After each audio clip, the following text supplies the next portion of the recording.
Bible. A sacred text filled with fantastic tales of an awesome supernatural force. But what if that force wasn't God? What if it was a UFO? In Ezekiel, what was that gleaming wheel within a wheel that descended on the prophet? In the Sodom and Gomorrah of Genesis, where did the devastating fire and brimstone come from?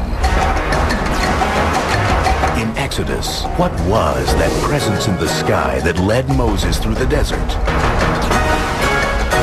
Were these the actions of God? Or might these mysterious forces in the skies have been UFOs in the Bible?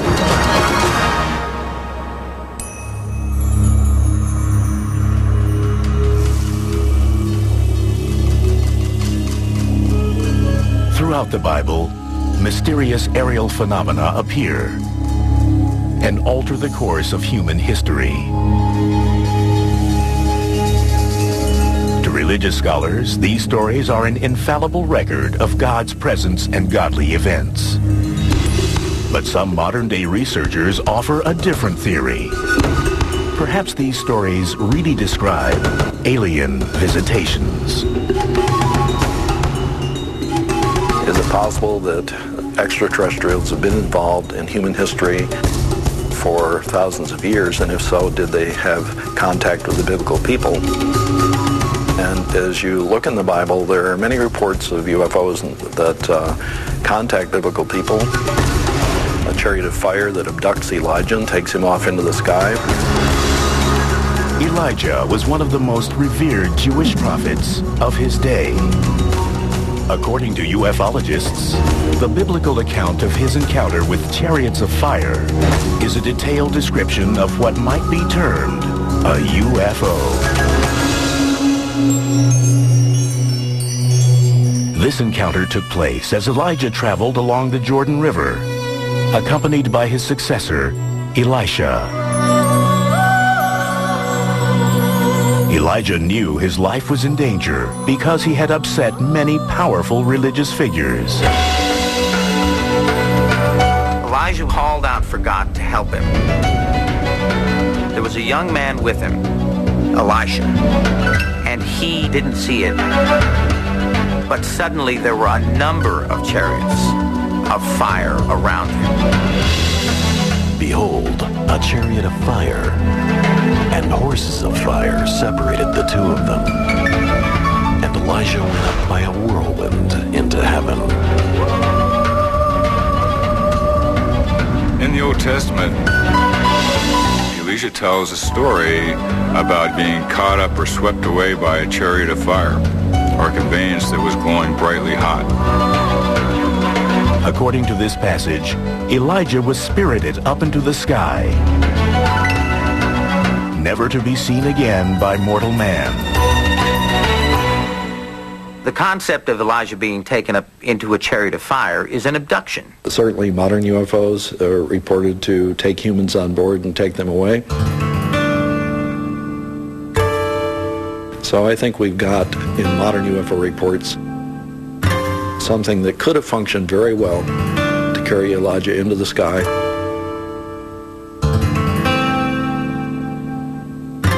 If we were to take what Elisha was describing and compare it to events of people being taken aboard unidentified flying objects or flying saucers, it may very well be the same type of event occurring in those days compared to what they could compare it to.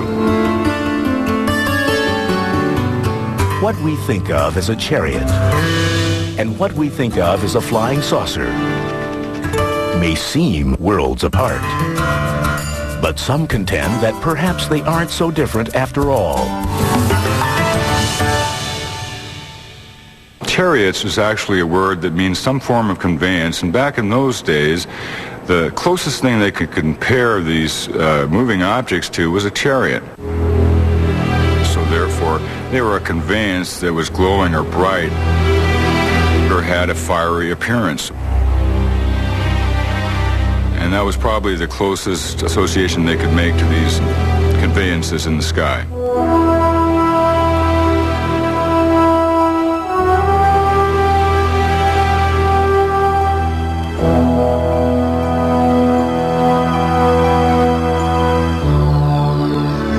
Some speculate that the traditional interpretation of biblical passages is hampered, not only by the ancients' lack of technical references, but also by inaccuracies in the Bible's translation into English by the Court of King James, which was completed in 1611. The English that was used in the court of England in the 17th century was different than the English that was used by the common people, and for a specific purpose.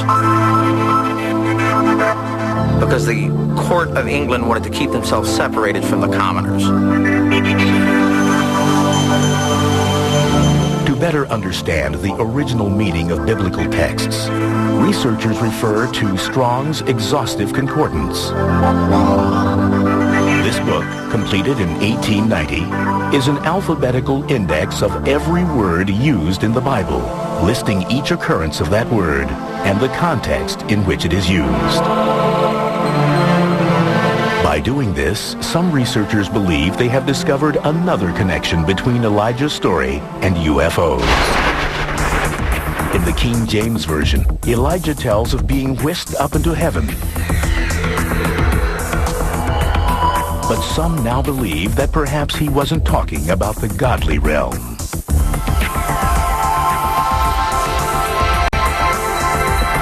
When it comes to the word heaven, in the Court of King James, the word heaven literally meant sky. So in the hundreds of places in the Bible that heaven is used, it actually means sky. It is never described as a place that you go to for a particular reward.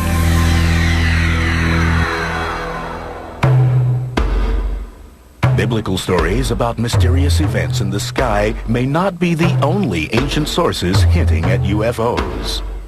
As far as the religious beliefs concerning UFOs, they're found throughout every culture. If you go into the most ancient of texts, the old Sumerian texts, they're in there. They're painted on Egyptian walls in ancient tombs. The yogis and lamas in the Eastern thought call them vimanas, and they call them the chariots of the gods. Thousands of years ago, in an amazing feat of precision, the Nazca people of Peru created perfectly straight lines stretching across their landscape. A plain 37 miles long and a mile wide. Some ufologists wondered whether the design, resembling a modern airport, was used as a runway for alien spaceships. The lines intersect, forming enormous geometric shapes, and include drawings of insects, mammals, and a mysterious humanoid being, which some say resembles a man in a spacesuit. You can only see them from the sky, and so you have to wonder if these lines weren't drawn to impress beings that were flying in the skies, and therefore the cultures that drew these were trying to at least get the attention of the sky people that they knew were there. Other ancient civilizations also believed that they were visited by extraterrestrial beings. Kukulkan, a patron god of the Mayans, is said to have descended from the sky and bestowed upon them complex technological and mathematical principles.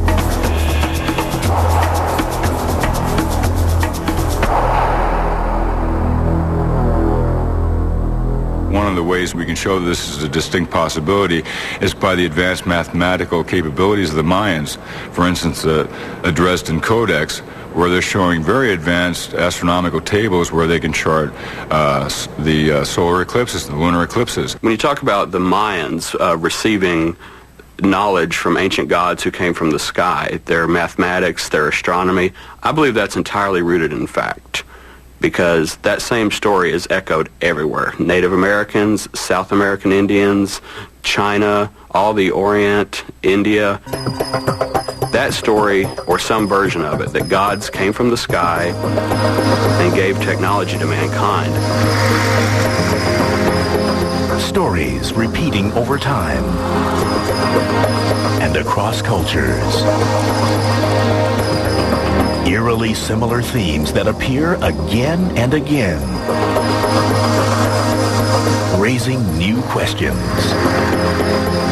I think that we've had UFOs around for centuries, and I think they've surveyed the Earth and even landed on Earth and made contact.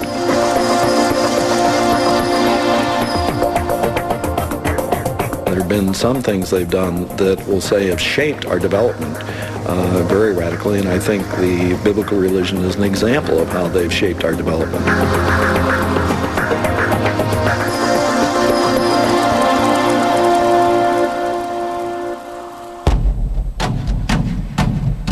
Coming up, Moses led the Hebrews out of Egypt. But what led Moses?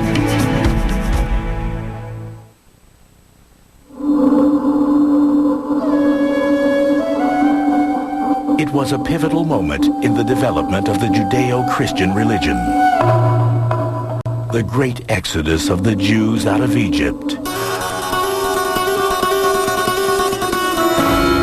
At the head of this mass migration was Moses, who was in turn guided by a mysterious aerial phenomenon.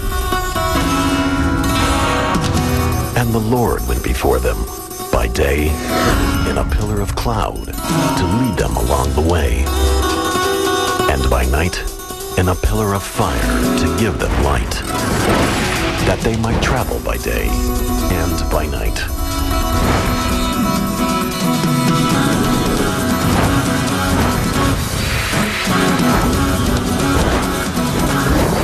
It is this element of the story that is especially intriguing to modern UFO researchers. Just who or what was this protector?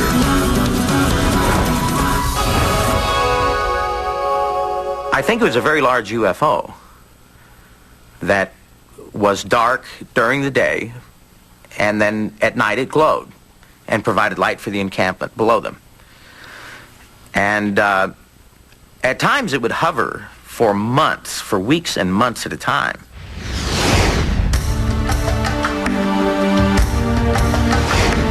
The pillar cloud by day and the pillar of fire by night started leading the Exodus. This was clearly an object in the sky that apparently contained some type of intelligent reality. That was in voice communication with Moses during the whole of the Exodus. UFOs are basically playing a game of follow the leader. The UFO is the leader. Though the Pharaoh initially allowed the exodus of the Jews, he changed his mind and charged after them with all the chariots of Egypt and hundreds of his men. It was a chase that led to one of the most spectacular events in the Bible. As the Pharaoh's armies caught up to the Israelites by the banks of the Red Sea. I believe this reality hovered over the Red Sea and caused the parting of the Red Sea. The theory goes that the object's extraterrestrial propulsion system was what physically pushed the waters aside, allowing Moses and his followers safe passage. Then the Lord said to Moses, "Stretch out your hand over the sea, that the water may come back upon the Egyptians, upon their chariots, and upon their horsemen." If the parting of the Red Sea was done, as I believe it was, by some type of anti-gravitational force, the biblical people wouldn't have understood how to explain that, even if they saw it happening. But I think if modern people had been there to see the same thing occur, they might have given a technical review of what was going on rather than a supernatural review.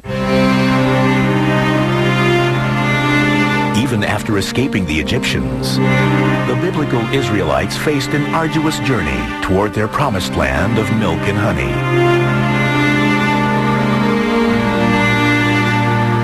Along the way, the pillar of cloud shadowed the Israelites' every move, protecting them as well as guiding them. The pillar of a cloud during the day is actually providing a canopy. In the area that they were moving, it's a wilderness area, and the temperatures can reach up to 120 degrees, and this went on for 40 years. I believe the pillar dropped manna from it onto the ground to feed the Jewish people during the 40 years of their exodus, to keep them alive in the wilderness, while what I would call a huge religious conditioning project was going on in the hands of this extraterrestrial reality. In some modern interpretations, this UFO provided much more than shelter and food. As the Israelites approached the slopes of Mount Sinai, the pillar of cloud again communicated with Moses.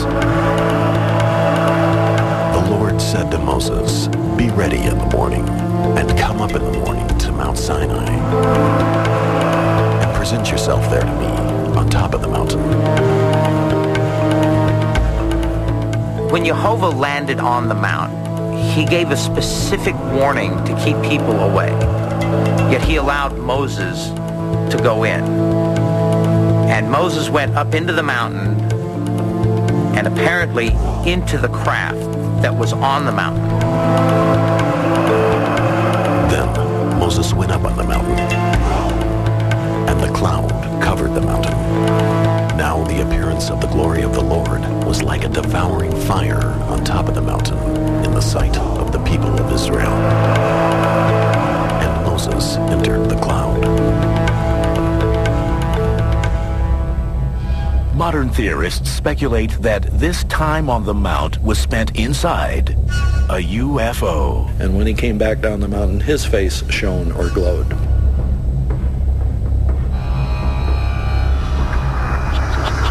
The implication is that there's some type of energy transfer going on between human reality and this extraterrestrial reality. When Moses descended from Mount Sinai, in his hands were the 10 Commandments, the supreme guidelines for his people. And afterward, all the people of Israel came near, and he gave them in commandment all that the Lord had spoken with him in Mount Sinai. But if this enormous pillar in the sky was truly a UFO and gave the Israelites the moral framework for their society, what did the ancients make of it? According to Moses, the individual that was inside the pillar of fire and the pillar of a cloud was Jehovah. Jehovah is the name of the national God of Israel. Their God was a God of the sky, a God of the heavens, a God who made heavens and earth. I don't think it was hard for the Hebrew people to believe God is in the pillar, cloud, and fire. God is the one in the UFO there. Some believe the influence of UFOs is not limited to the Jewish Bible, that it can be traced into the Christian faith as well.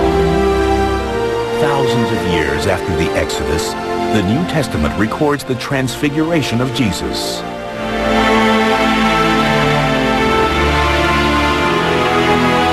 And he was transfigured before them.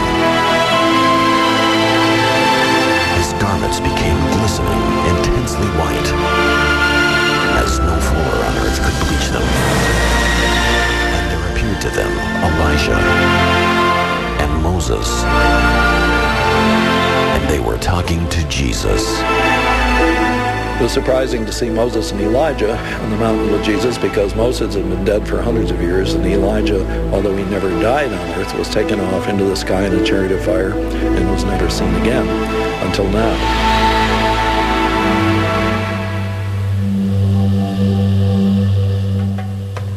Were Elijah's chariots of fire and the glowing cloud that met Moses on Mount Sinai one and the same?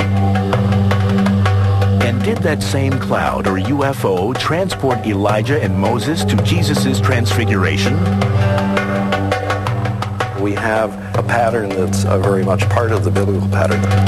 That is, some strange object shows up in the sky and a voice comes from it. You get this during the Exodus with a pillar of cloud and a voice coming to Moses.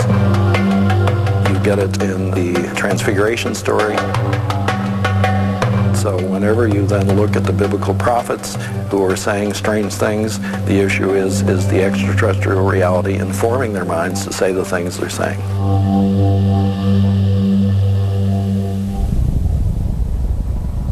Coming up, the close encounter of an ancient prophet.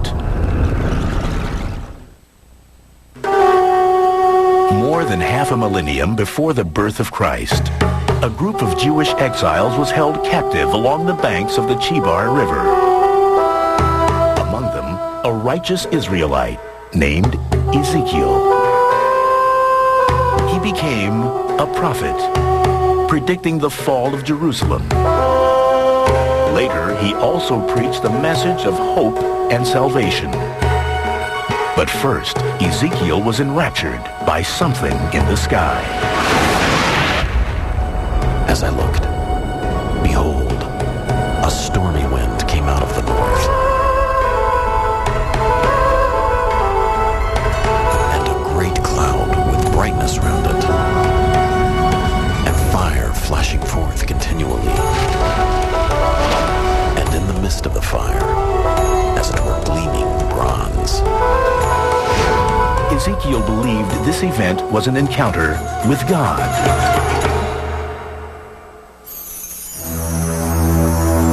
But UFO researchers wonder if it might have been something else. More than any other passage in the Bible, Ezekiel's detailed account of this sighting is continually studied and analyzed by ufologists, who argue that it is a biblical alien encounter. I saw a wheel upon the earth. As for the appearance of the wheels and their construction, their appearance was like the gleaming of a chrysolite. Ezekiel is describing a flying, spinning, glowing, metallic object that ascends and lands in front of him. In the modern age, what we see are flying, glowing, spinning metallic objects that ascend and descend just like the objects that are described in the Bible. It's not an illogical conclusion to assume that these craft that we see today may be the exact same craft that they're describing in the Bible in ancient times. Their construction being, as it were, a wheel within a wheel. When they went into any of their four directions, without turning as they went. You can tell he was struggling with the description. Now, that's also true of UFO experiences that people have. They're having difficulty describing what they're seeing, and it matches this description that we see in the Bible. The four wheels had rims, and they had spokes, and their rims were full of eyes round about. What I believe he's talking about is devices, mechanical devices. And in the time that he was discussing this, there was nothing mechanical. The wheel was about the most sophisticated device that they had. When the wheels of Ezekiel hovered above him, he may have thought he was seeing a supernatural reality, but what if it was simply a high-tech reality? How do you tell the difference between the supernatural and the super-technological? The more highly technical a reality becomes, the more supernatural it seems. And from the midst of it came the likeness of four living creatures. Wherever their spirit would go, they went, and the wheels rose along with them. For the spirit of the living creatures was in the wheels. It describes an object that comes from the mountainside and actually disgorges some type of intelligent beings from its interior.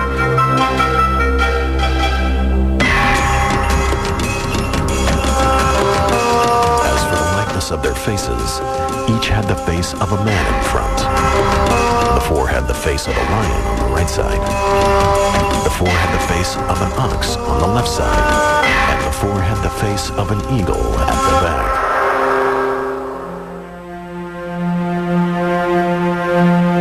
In his day and time, quite literally, there's nothing unnatural in the sky.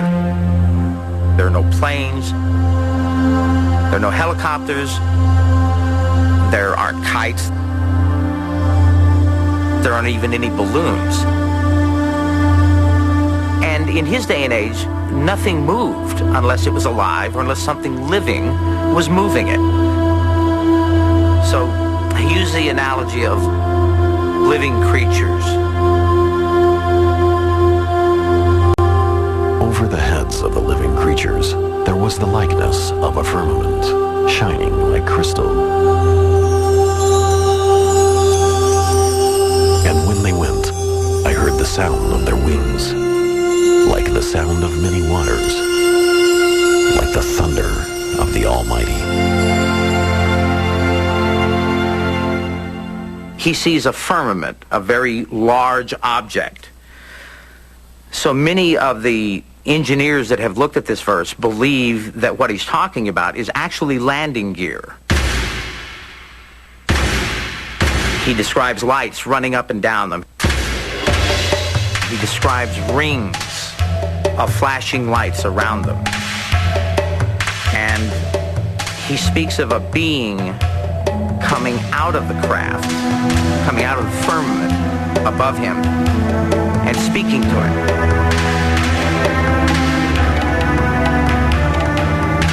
If these visitors were extraterrestrial in nature, why did they appear to Ezekiel? Did this initial encounter with Ezekiel lead to some form of mind control, which led him to write this very long book of prophecy about the future of Israel and about the military and political consequences of what was going to happen in the future? I don't know about this, but this is certainly one of the key concepts that theologians would have to explore once the UFO reality were admitted to be real. Coming up, angels, messengers from God, or visitors from another planet.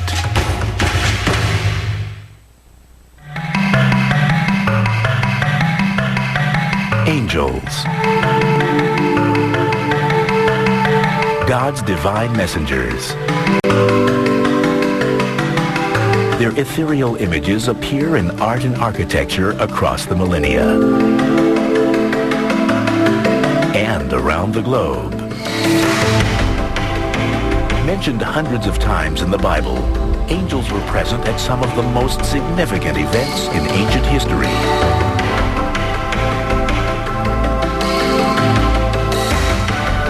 But what are angels?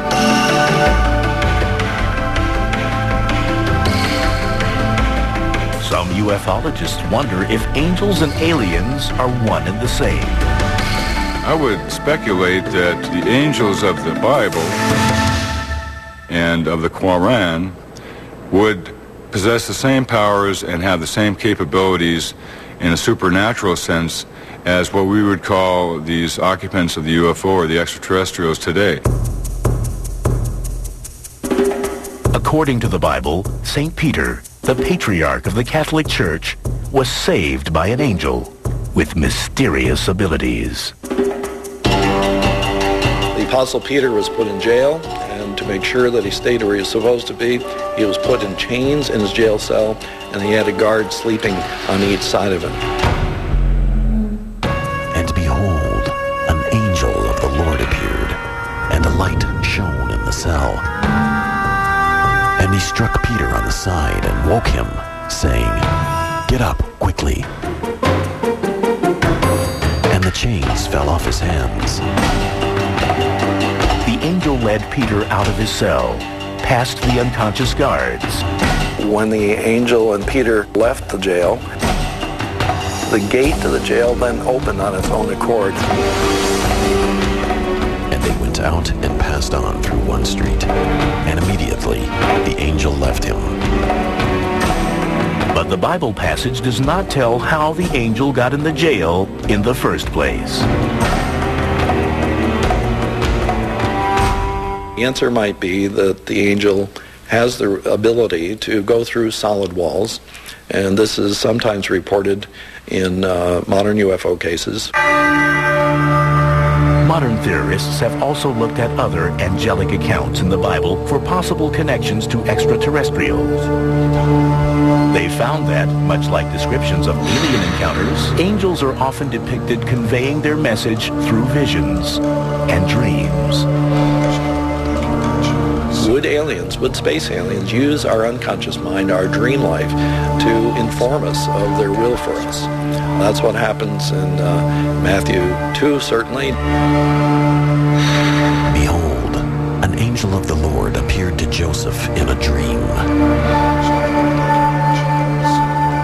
Rise, take the child and his mother, and flee to Egypt, and remain there till I tell you. Joseph is warned in a dream that he should get out of town quickly because Herod is going to try to kill off Jesus. After his dream, Joseph hurried his infant son out of harm's way, and Jesus' life was spared. The dream issue is a big part of the Judeo-Christian psychic life. How much of this is due to the direct intervention of the aliens, we don't know. Going back to Abraham in the Old Testament, there's a passage in Genesis that says that the Lord caused a deep sleep to come on Abraham. And in this deep sleep, God communicated things to Abraham that he wanted to communicate. But Abraham also physically interacted with angels. Though understood to be superhuman, these heavenly creatures were often mistaken to be mere mortals. There's the story of Abraham in the book of Genesis, where three beings come to meet him. He does not know that they are different from any other humans, and he does the Middle East thing. He's a very good host. He invites them to stay for food, and he asks his wife Sarah to help in the preparation of this food. His visitors seemed normal, but soon they displayed some strange abilities. Eventually, through conversation, the men say to Abraham that his wife Sarah is going to conceive and bear a son. Abraham finds this almost impossible to believe.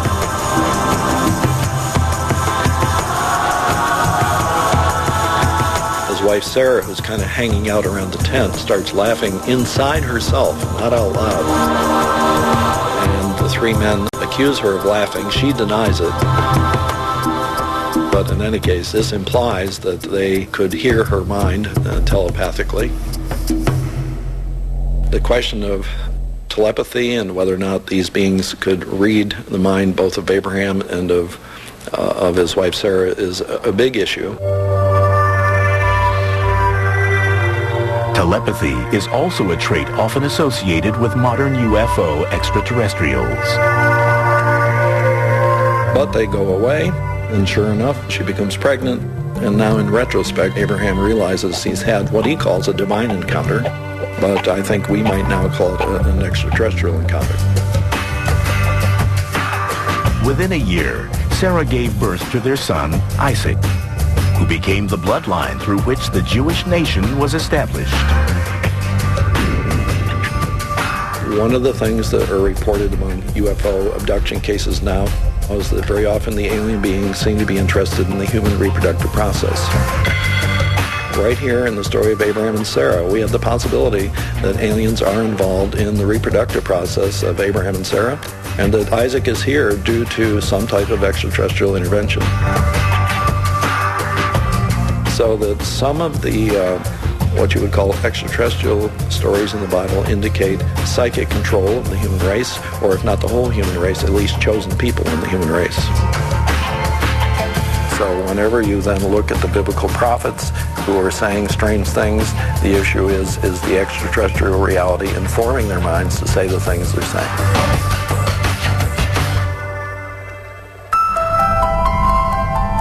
Coming up, was it God? Or was it aliens when Sodom and Gomorrah met their fiery destruction?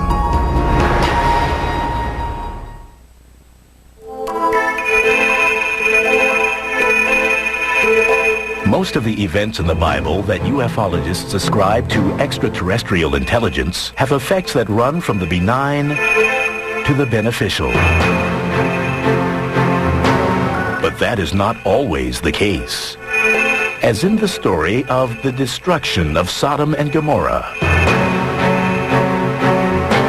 As told in the Bible, the inhabitants of these two sister cities were so debauched and sinful that there was no hope of turning back their evil ways. The only solution, total extermination.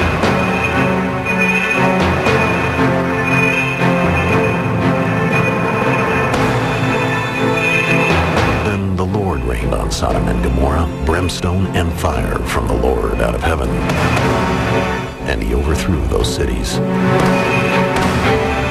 In his 1968 book, The Chariots of the Gods, Eric von Däniken presented a different theory about the destruction of Sodom and Gomorrah. Eric von Däniken had speculated that Sodom and Gomorrah might have been destroyed by extraterrestrials using nuclear weapons. The reason he came to this conclusion is the description that fire and brimstone came down from the sky. It certainly would get the attention of planet Earth pretty fast if we really concluded that extraterrestrials had destroyed whole cities because they didn't like them.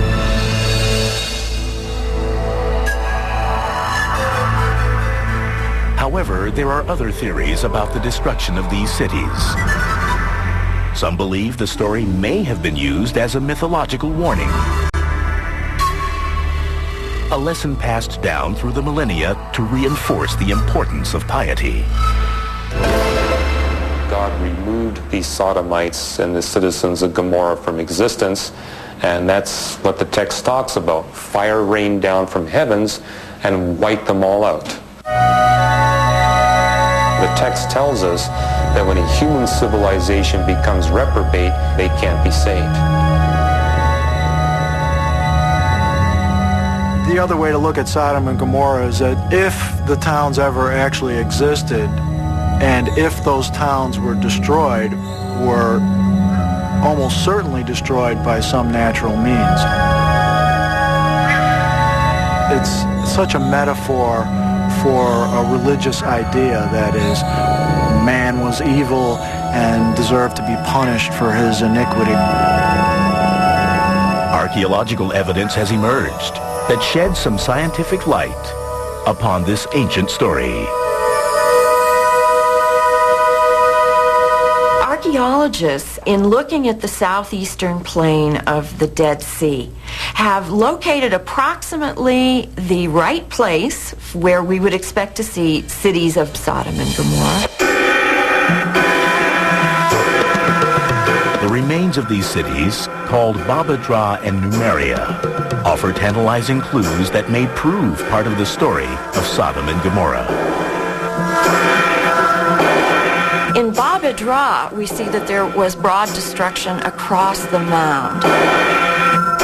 Next, we find at Numeria that there is a layer of ash which can suggest that the city was burnt.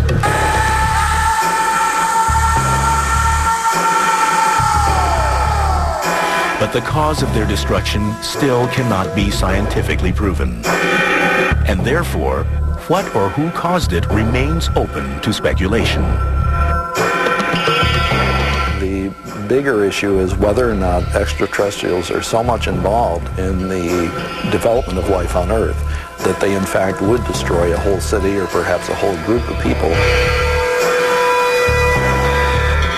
That the biblical God or angels were really UFOs from another planet may be a radical idea. But it's possible that modern-day theorists aren't the first ones to suppose this extraterrestrial angle. In the 15th century, artwork portraying biblical scenes began to emerge, with mysterious saucer-shaped objects seeming to hover in the sky.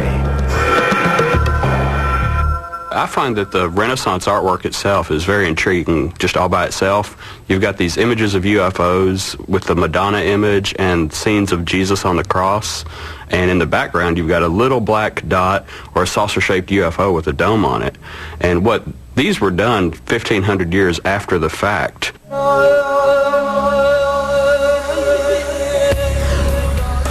It's a matter of a Rorschach test for the observer. You place attributes onto those paintings and drawings and artwork. They may be hats, they may be crockery or saucers or other things of that shape, but not necessarily flying saucers. But more and more, people seem to believe that UFOs are real and are alien. Even organized religion hasn't completely closed the book on the extraterrestrial possibility. The Vatican has made a statement that said that they are not to be feared and not to be demonized. Monsignor Corrado Balducci, who's a consultant to the Vatican, has been on Italian television several times saying that he believes UFOs are real and that they are extraterrestrial. If these theories are proven true, what might the future hold for Western religion? Western religion would change completely if extraterrestrials were proved to be real. It would change all the stories in the Bible, and it would change how we thought about the Bible, because a highly technological extraterrestrial may provide some explanations for some of the miracles that happen in the Bible. But in the absence of hard evidence that either proves or disproves the existence of UFOs, belief in the UFO phenomenon is based mostly on faith, much the same basis as a belief in God. Giant balls of ice hurtling around the sun, fragments from the beginning of time, making a beeline straight for our house? Not my house! For a whole week, all will be answered, as well as the most profound question of all. Did I really change the world? No, really, did I? Out of This World Week, all this week, only on the History Channel.